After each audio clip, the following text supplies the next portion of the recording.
तो पुण्यात्माओं, आज से 600 वर्ष पहले परमेश्वर आए थे और परमात्मा चारों युग में आते। चारों युग में संत पुकारे, कूक कहा हम हेल रे। हीरे माणिक मोती बरसे, ये जग चुगता ढेल रे। चारों युग में परमात्मा कहते मैं आया। और जैसा कि वेदों में विधान आपको बताया कि परमात्मा सतलोक में रहता है, वहां से गति करके आता है, शरीर आता है और यहाँ अच्छी आत्माओं को मिलता है, उनको तत्व ज्ञान से परिचित कराता है। कवि की तरह आचरण करता हुआ परमात्मा घूमता रहता है, अपने यथार्थ ज्ञान को लोकोक्तियों के माध्यम से, दोहावलियों के माध्यम से, साखियों के माध्यम से, चौपाइयों के माध्यम से वर्णन करता है, जिस कारण से वो एक प्रसिद्ध कवि भी कहलाते हैं। ये हमारे सदग्रंथ वेद बताते। तो उसी लीला अनुसार परमात्मा अपने जैसी लीला उसके गुण हैं, वो गुण विद्यमान ही हैं, वो करते ही करते हैं। तो बर्फ जो होती है, आइस, ये चाहे सर्दी में कहीं रखी हो चाहे गर्मी में, उसका स्वभाव वैसा ही होगा। उसके गुण हैं, ऐसे परमात्मा के गुण हैं और वो वेदों में अंकित है। उसी के आधार से दास आपको बता रहा है। इसी आधार से परमात्मा खुद भी बता रहे हैं, चारों युग में संत पुकारे, कूक कहो हम हेल रे। हीरे माणिक मोती बरसे, ये जग चुगता ढेल रे। सतयुग में सत सुकृत कह टेरा, त्रेता नाम मुनींदर मेरा। द्वापर में करुणा में कहाया, कलयुग नाम कबीर दराया।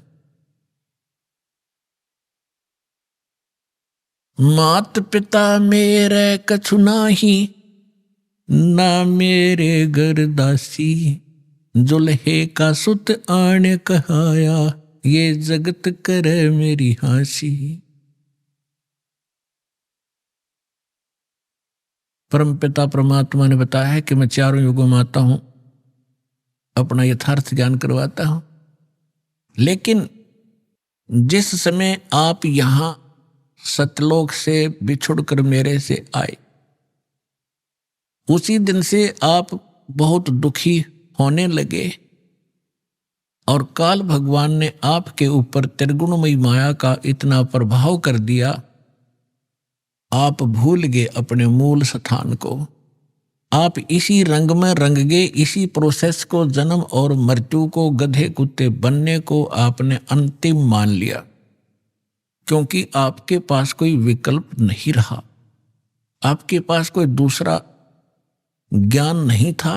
ये अज्ञान आपके हृदय में ठोक ठोक कर भरवा दिया काल भगवान ने। जिस समय आप यहां सतलोक से बिछुड़कर मेरे से आए, उसी दिन से आप बहुत दुखी होने लगे और काल भगवान ने आपके ऊपर त्रिगुणमयी माया का इतना प्रभाव कर दिया, आप भूल गए अपने मूल स्थान को। आप इसी रंग में रंग गए, इसी प्रोसेस को, जन्म और मृत्यु को, गधे कुत्ते बनने को आपने अंतिम मान लिया, क्योंकि आपके पास कोई विकल्प नहीं रहा।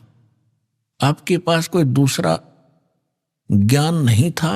ये अज्ञान आपके हृदय में ठोक ठोक कर भरवा दिया काल भगवान ने। अपने आत्माओं, अब 3 युगों के अंदर जीव पार कम होते हैं और चौथा युग जो कलयुग आता है, और उस कलयुग का भी ये प्राइम टाइम है।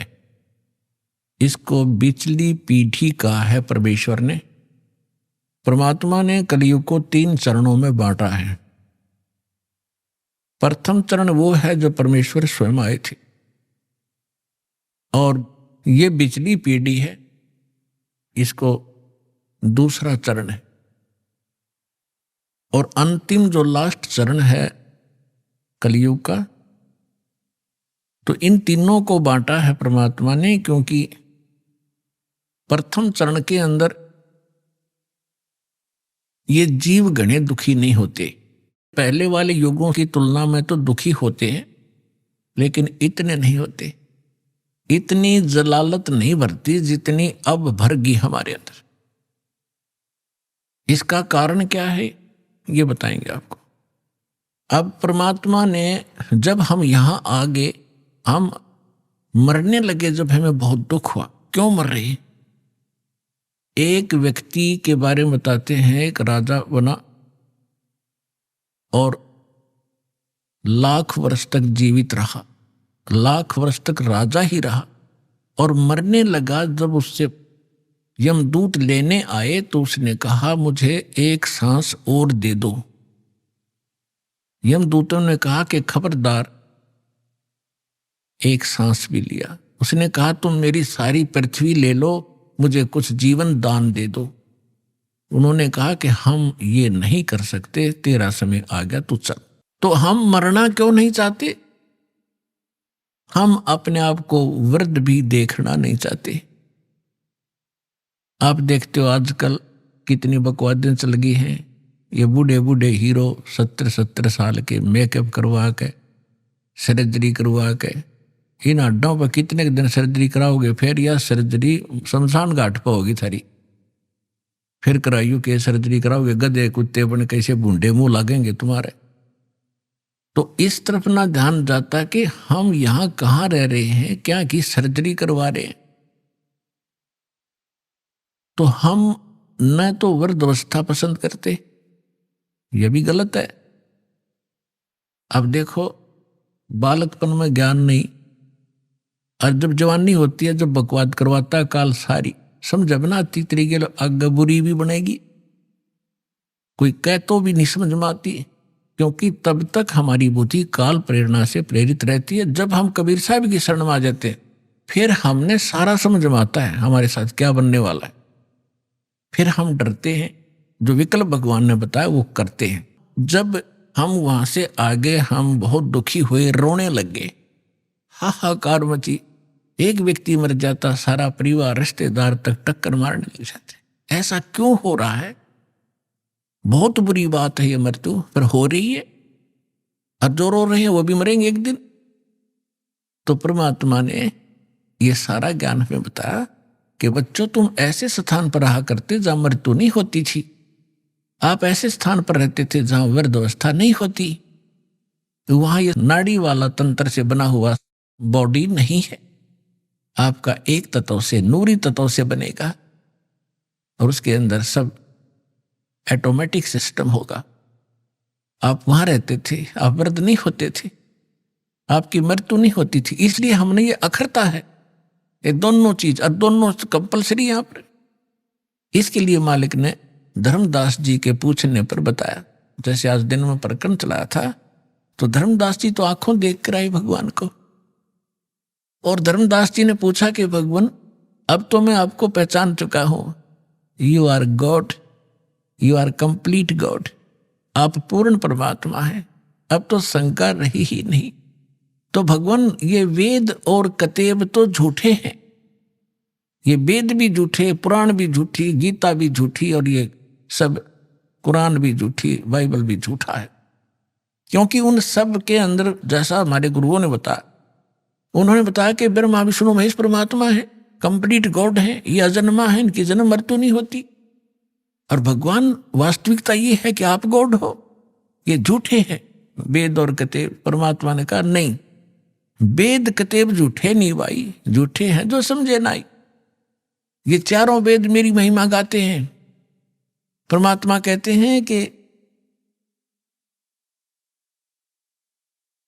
वेद मेरा भेद है, मैं ना मिलूं वेदन के माही, और जौन वेद से मैं मिलूं ये वेद जानते नहीं। ये चारों वेद मेरी महिमा से परिपूर्ण हैं, लेकिन इन वेदों में वर्णित विधि से मेरे पाने की, सतलोक जाने की विधि नहीं है, वो मार्ग नहीं है, मंत्र नहीं है, जिस कारण से मैं इन वेदों में वर्णित विधि से मेरी प्राप्ति नहीं हो सकती।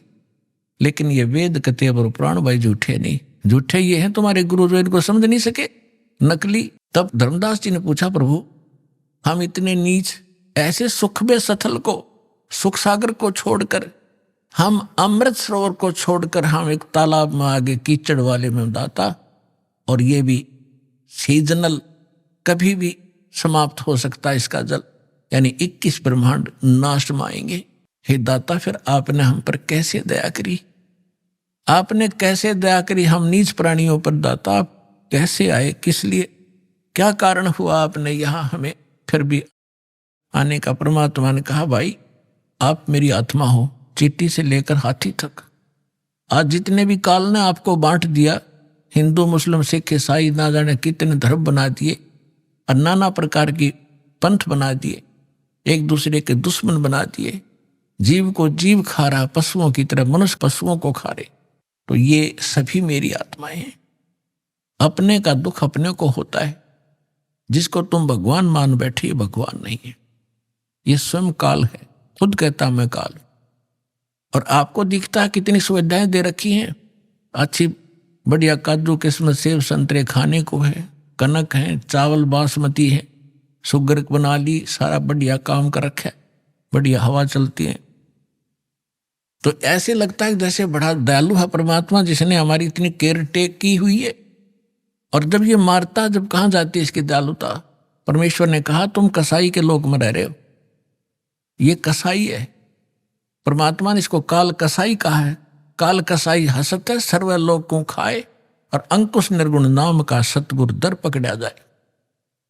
जैसे कसाई बकरे पालता है, उनको सब सुविधाएं देता है, उसके लिए शेड भी बनाता है, छाया के लिए, गर्मी सर्दी से बचाने के लिए बाड़ा लगाता है, कोई हिंसक पशु ना खा जाए, उसमें तालाब भी बनाता है, चरागाह भी बनाता है, पाली भी छोड़ देता है उनको संभालने के लिए नौकर। और वो भोले प्राणी, भोले बकरे और बकरियां समझते हैं ये हमारा मालिक कितना दयालु है, हमारी कितनी देखभाल रखता है।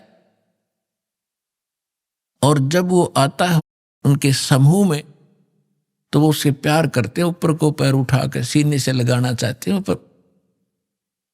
वो भोले पशु कि ये हमारा नेक मालिक है, और वो ऐसे हाथ लगाता, उसको चाटते हैं जीव, वैसे अपने मालिक समझ गए। वो देख रहा होता है ये कितने किलो का हो गया, इसमें मांस कितना है, और वो समझते हैं ये प्यार कर रहा है। तो परमात्मा कहते हैं, काल और उसके जितने अवतार, ब्रह्मा विष्णु और इनके अवतारा, इन्हीं को तुम पूज पूज कर अंधे हो रहे हो। तीन देव की जो करते भक्ति, उनकी कबू ना होए मुक्ति। गुण तीनों की भक्ति में ये भूल पड़ो संसार, कहे कबीर निज नाम बिना कैसे उतरो पार। तो परमात्मा ने बताया कि तुम जिसको अपना मानते, तुम्हारा दुश्मन है, ये तुम्हें खा रहा है, इसको श्राप लगा हुआ 1 लाख मानव शरीरधारी प्राणियों के नित आहार करने का, और 1.25 लाख नित उत्पन्न करने का। अपने आत्मा देखो, आप विद्यार्थी हो, ये दास स्पिरिचुअल टीचर है। अभी तक आपने कितने अज्ञान को ग्रहण कर रखा था, अब आपके समझ में आवेगी। और उसमें आपको नो ऑब्जेक्शन था, चाहे किसी ने कुछ भी बता दिया, आपने स्वीकार किया, क्योंकि आप उनको टीचर मान कर गए थे। और विद्यार्थी को जो टीचर बताता है, तो उसके लिए तो फाइनल होता है। तो इसी प्रकार अब जब यहां आप आओगे, आपके वो पुराना रंग, पुराना ज्ञान धर्मदास जी के तरह कुछ दिन आड़े जरूर अड़ेगा, लेकिन इस ज्ञान के अंदर इतनी ताकत है, इतनी सत्यता है इसके अंदर कि हृदय में समा कर रहेगा। और जितना भी आपके अंदर वो अटपट था सब निकल जाएगा, पर ज्ञान धैर्य से सुनते रहना पड़ेगा। तो इसलिए दास जो ज्ञान देता है, इसको सुनना, इस पे विशेष मंथन करने की आवश्यकता नहीं है, क्योंकि मंथन वहां किया जाता जहां हम स्वयं समाधान खोजने की चेष्टा करते हैं। यह सारी शंकाएं सत्संग से आपकी समाप्त हो जाएंगी। और ये समझकर सुनते रहना, अपनी अटपट ना करना, नहीं तो मार खा जाओगे धर्मदास की तरह। ध्यान से सुनते रहना, आपकी बुद्धि तक वो ना पहुंचते हैं कि ये ऐसे कैसे हो गया, छोड़ देना उसको।